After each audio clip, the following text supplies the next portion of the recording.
दर्शकों नमस्कार। मेरा नाम है मनीष कुमार सिंह और आप देख रहे हैं 4 पीएम महाराष्ट्र और आपका बहुत बहुत स्वागत करता हूं। दर्शकों, महाराष्ट्र से एक बड़ी इंटरेस्टिंग खबर आपको देने जा रहा हूं और ये खबर जुड़ी है महाराष्ट्र के डिप्टी सीएम एकनाथ शिंदे और बीजेपी से। एकनाथ शिंदे जो कि कहते हैं ना कि दूध भी जो जला होता है दूध से, वो छाछ भी फूक फूक कर पीता है। और एकनाथ शिंदे के लिए महाराष्ट्र की सियासत कुछ ऐसी हो चुकी है। लोकसभा चुनाव, विधानसभा चुनाव जीतने के बावजूद भी जो झटके खुद के सहयोगी दलों से एकनाथ शिंदे को मिले हैं, उसके बाद अब एकनाथ शिंदे आगे कोई रिस्क लेना नहीं चाहते लगता है। उनका एक बयान आपको बताऊंगा, जिस बयान से आधा बयान तो बीजेपी को खुश करने वाला, लेकिन आधा बयान जब आप सुनेंगे तो आप समझ जाएंगे कि ये एकनाथ शिंदे ने दांव जो है वो खेल दिया है। क्या है पूरी खबर, डिटेल से आपको बताता हूं कि कैसे बीजेपी की मुश्किल एकनाथ शिंदे आने वाले चुनाव में बढ़ा सकते हैं, क्योंकि काफी कुछ पीछे सीख चुके हैं वो। आगामी बृहन मुंबई महानगर पालिका यानी बीएमसी चुनावों में सत्ताधारी महायुति गठबंधन में भाजपा ही ब्रिक बदर भूमिका में हो सकती है, रह सकती है। ये संकेत उप मुख्यमंत्री और शिंदे को, जो एकनाथ शिंदे के प्रमुख है, जो शिवसेना के प्रमुख एकनाथ शिंदे, उन्होंने दी है। ये बात बड़ी अच्छी लगेगी बीजेपी को। भाई बीजेपी को कह रहे हैं बड़ी भाई की भूमिका में, लेकिन इसके साथ जो अगली लाइन उन्होंने कही है वो सुनिए। एक पासा फेंका है जिससे भाजपा की मुश्किल बढ़ सकती है। दरअसल एकनाथ शिंदे ने कहा है कि आगामी बीएमसी चुनाव के लिए सीट आवंटन में चुनावी जीत की योग्यता एक महत्वपूर्ण कारक होगी, यानी कि चुनाव में लड़ी गई सीटों की संख्या जो है उससे ज्यादा महत्वपूर्ण उन पर जीत है। राजनीतिक जो जानकार का कहना है कि ऐसा बयान देकर एकनाथ शिंदे संकेत दे रहे हैं कि बीएमसी चुनाव में शिवसेना भाजपा से कम सीटों पर चुनाव लड़ने पर सहमत है, लेकिन उनकी नजरें उन सीटों पर है जहां पिछले चुनाव में जीते शिवसेना यूबीटी और कांग्रेस के पूर्व पार्षद अब उनके खेमे में आ चुके हैं। समझ रहे हैं इसका मतलब? एकनाथ शिंदे की नजर उन सीटों पर तो है ही जहां पर वो जीते थे, शिवसेना जीती थी। उन सीटों पर भी है जहां से यूबीटी पक्ष के और कांग्रेस के कुछ नेता एकनाथ शिंदे की पार्टी में आ गए हैं, क्योंकि वो हो सकता है कि उस सीट से मजबूत हो। तो अब अगर जस्ट सोचिए कि कोई 100 सीटों पर लड़ता है, एकनाथ शिंदे 70 सीटों पर लड़ते हैं और 70 सीटों पर जीत करके, अगर 70 सीटों पर लड़ करके 50 सीटों पर जीतते हैं, कोई 100 सीटों पर लड़ने वाला 55 जीतता है, तो स्ट्राइक रेट जो किसका अच्छा होगा? जो 70 सीटों पर लड़ करके 50 सीट भी जीत जाता है।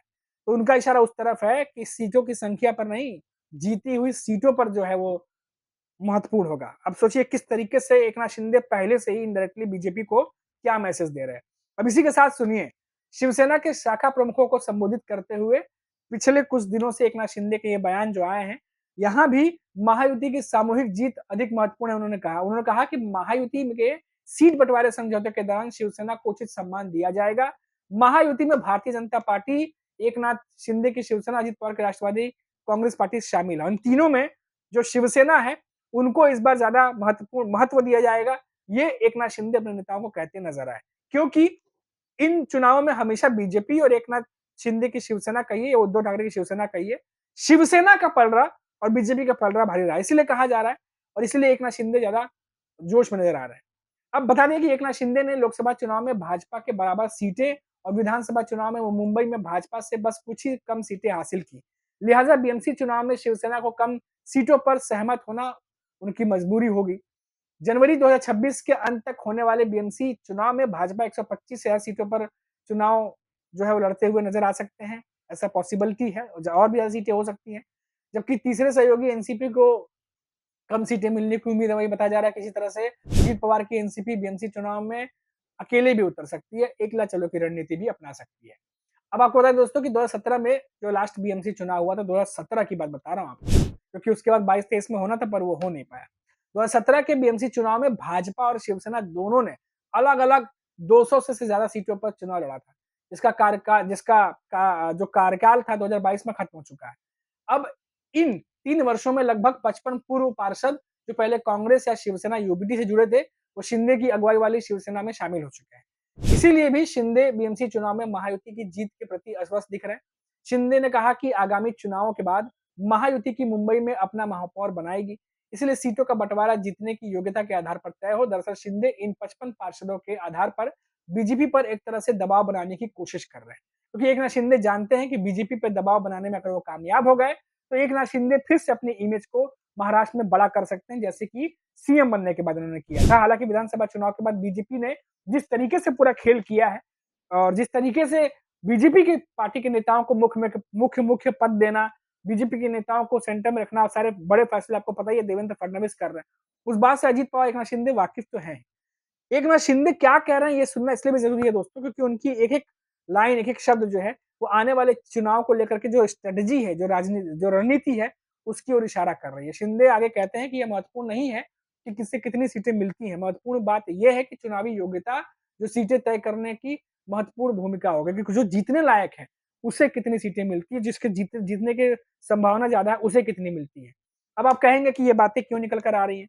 अब आपको बताते हैं दोस्तों क्यों? क्योंकि लोकसभा चुनाव में बीजेपी और एकनाथ शिंदे की शिवसेना के बीच ही सबसे ज्यादा सीटों को लेकर के निगोशिएशन बार्गेनिंग हुई थी।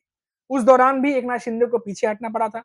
उसी तरीके से आप देखिए कि विधानसभा में भी एकनाथ शिंदे और बीजेपी के बीच में बार्गेनिंग बहुत ज्यादा हुई थी, नेगोशिएशन। देवेंद्र फडणवीस और बीजेपी के नेता जब महाराष्ट्र में वो मामला नहीं सुलझा पाए, तो अमित शाह जो केंद्र में बैठे हैं, बीजेपी के जो आला नेता दिल्ली में बैठे हैं, उनके पास पूरा मामला गया था और फिर बाद में खबर आई थी कि वहां भी सीट शेयरिंग को लेकर फॉर्मूला तय किया जा रहा है। तो ये कई बार देखा गया। अब इसीलिए सभी को ये बात मालूम है कि बीजेपी इस बार के बीएमसी चुनाव में चाहती है कि ज्यादा से ज्यादा सीटें जीत करके जो महापौर है वो बीजेपी का बने। और इस बार क्योंकि विधानसभा में बीजेपी की बहुत ज्यादा सीटें आई हैं, तो बीएमसी पर भी वो चाहेंगे कि उनका कब्जा हो, क्योंकि 2029 की जो प्लानिंग है उसके मुताबिक बीजेपी अकेले सबसे बड़ी पार्टी बनकर महाराष्ट्र में उभरना चाहती है। लेकिन क्या ये पॉसिबल है, ये तो आने वाला वक्त बताएगा, क्योंकि उद्धव ठाकरे, कांग्रेस और शरद पवार की एनसीपी भी हाथ पे हाथ धरे नहीं बैठी है।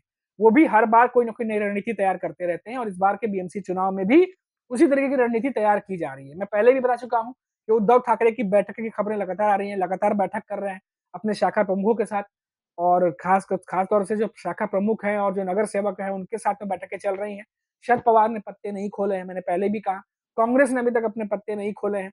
अभी भी भीतर भीतर मीटिंगें, बैठकों की लगातार खबरें आती रहती हैं और इन सबके बीच में एकनाथ शिंदे जो बैकग्राउंड बनाने की तैयारी कर रहे हैं, उसे बीजेपी के नेता भली-भांति वाकिफ हैं कि आखिर एकनाथ शिंदे क्या करने की कोशिश कर रहे हैं। और जैसा मैंने आपको बताया कि अजीत पवार अकेले भी चुनावी मैदान में उतर सकती है, क्योंकि अजीत पवार की पार्टी एनसीपी हिंदुत्व के मुद्दे पर नहीं लड़ती है और कई बार इसी को लेकर देखा जाता है कि बीजेपी के नेताओं के बीच में, अजीत पवार के एनसीपी के नेताओं के बीच में कई बार जो है वो मतभेद देखने को मिलते हैं। जब बयान वायरल होते हैं, जब बयान जो है हिंदुत्व को लेकर दिए जाते हैं, तीखे बयान दिए जाते हैं, तब अजीत पवार को कई बार उन बयानों का खंडन करना पड़ता है। तो हो सकता है कि वो साथ में न लड़े। और आमतौर पर आजकल देखा जा रहा है कि अजीत पवार जो है आजकल हर किसी के गढ़ में जाकर के बैठकें कर रहे हैं अपने नेताओं के साथ में। बीजेपी के भी गढ़ में चले गए थे। तो कहा जा रहा है कि इस बार एकनाथ शिंदे हो, बीजेपी हो या फिर अजीत पवार, ये तीनों दल कई जगहों पर अकेले उतर सकते हैं, क्योंकि कंपटीशन महायुति के भीतर भी है और एक दूसरे से आगे निकलने की होड़ भी है। तो जहां पर शायद मनभेद हो, जहां पर ना बैठ पाए सियासी जो सीट का बंटवारा है, वहां पर अकेले उतरने की तैयारी भी एकनाथ शिंदे और अजीत पवार कर सकते हैं बीजेपी के खिलाफ। तो ये जो है अपडेट पूरी निकलकर सामने आ रही है। अब आगे क्या होगा क्या नहीं होगा ये तो समय बताएगा। अभी के लिए इतना ही। आप देखते रहिए 4 PM महाराष्ट्र। नमस्कार।